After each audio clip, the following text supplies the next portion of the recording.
everyone, Grant for the Flame Learning channel. In this video, you'll learn how to cache motion vectors that have been generated in the Flame 2022.1 update. This includes motion vectors that have been generated for tasks such as 3D tracking or motion warp tracking. So you'll cover how to cache motion vectors, reuse cache motion vectors in other composites, and address how the motion vectors cache is handled in the timeline. To cache a motion vectors map is a straightforward task.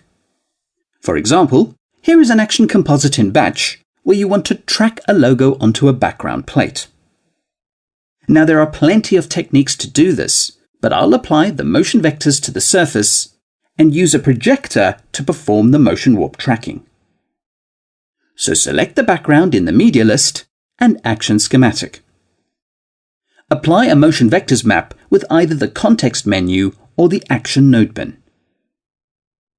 Now to create a proper motion vectors cache with the required integration calculation, you must click the cache range button in the motion vectors map menu. The analysis integration frame range should match the duration of batch to work correctly. Now a few things happen at this point. Firstly, you get an orange dot next to the motion vectors map, which tells you it's using a cached clip. Secondly, the name of the cached clip is listed under the map's name.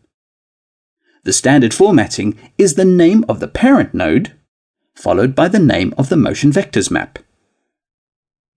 Finally, if you want to see the cached motion vectors clip, you could reveal it through the context menu or button in the motion vectors menu. You can also double-click on the orange dot and it will reveal itself in the media panel. Now you'll come back to the cached clip very shortly, but to complete this example, go to the projector's tracking menu and add a reference frame to lock the logo to the track. You should see the tracked result as you scrub the time bar. Now the cached motion vectors clip contains the motion vectors as expected, but it also contains all the integration data used for motion warp tracking and 3D tracking. Therefore, the cached clip's only use is within action, image, and the Gmask tracer. This is the reason why it's stored in a batch shelf and not in the batch schematic reels. Schematic reels contain clips that you use as part of the node flow graph. And batch shelves contain any final renders, and now cached motion vector clips that you don't need in the current flow graph, but are considered as part of the batch group. This design benefits you in a few ways. Firstly, you know where your motion vector cache is, and it can be used multiple times within the same batch composite. No need to recache every time. Secondly, the motion vectors cache is an actual clip in the Flame database. Therefore, you can reuse it in other batch groups or BFX. And finally, being a cached clip, it can be wired to other machines as well as backed up as part of an archive. So in creating the motion vectors cache, it appears in a batch shelf called motion vectors cache, and it does not appear in the batch schematic by default. To reuse this cache data, the recommended workflow is to load it directly into the motion vectors map in either action, image, or the Gmask tracer. Now in this batch group, you already have a cached motion vectors clip that was created earlier, and it belongs to this shot that you would like to 3D track. So to reuse a motion vectors cache, you go into the action node, and since this is a 3D tracking example, you add a camera analysis to the 3D camera. This automatically adds the motion vectors map, and you can look at its menus. Now there are many ways you can load a cached motion vectors clip.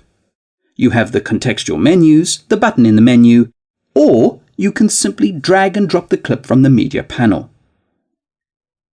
The cached indicator appears, and that's all you have to do. To quickly finish the 3D track, you go into Camera Analysis and look at the Camera Analysis Media view and analyze the shot.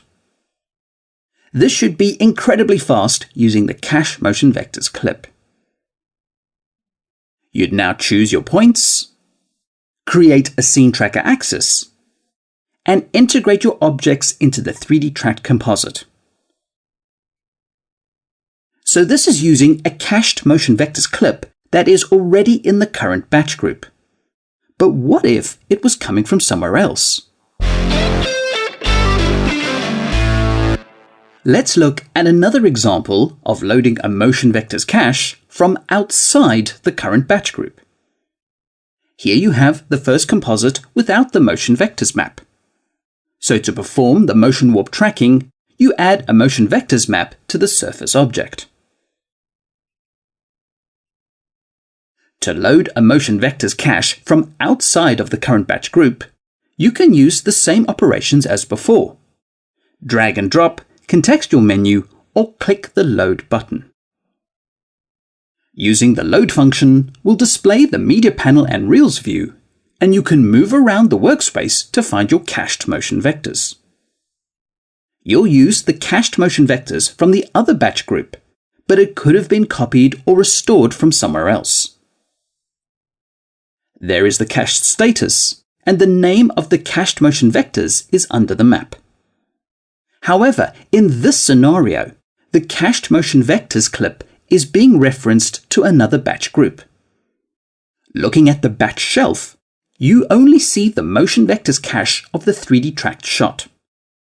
So to ensure the motion vectors cache is within your batch group, click the Save button, and a copy of the motion vectors cache will be created and contained within your current batch group. This ensures you keep everything together.